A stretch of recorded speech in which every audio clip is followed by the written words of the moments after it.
build its nest up so the female can look out the door.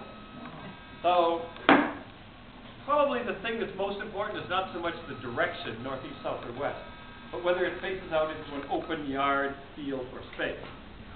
And that's more important. Probably should open into the open habitat. And that's maybe the most important. Whether it gets morning sun or evening sun doesn't seem to matter too much, really. A box should have holes in the bottom so that air can go through, and a big hole of some sort across the top to let air out.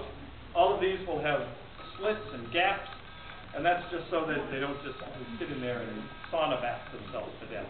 Right? It allows for a little bit of air movement. But if you're thinking of bluebirds, first you have to accept the fact that you're likely to get tree swallows. Beautiful, white underneath, kind of gunmetal blue on the back. Very lovely birds, eat bugs, fly around. Very tame. I had a run of 36 nest boxes for years and years and years, and we would check those nests 3 times a week. You'd open the door, and some of the females would go, oh, hi. You'd have to lift her up, count the eggs, and put her back. And others would jump out the door and go, what are you doing here? What are you doing here? Fly around, nattering at you, and then you'd move on. She'd go back in the box. So just like people, there's grumpy neighbors and there's pleasant neighbors. And tree swallows are like that. Bluebirds will be in the boxes today. Stay like this. They won't be nesting. They won't really be pairing up and utilizing the boxes, but they'll be in and out of them. They use boxes all year round as a shelter in the winter. So you figure out what bird you want, then you know which box to get because the diameter of the hole is important.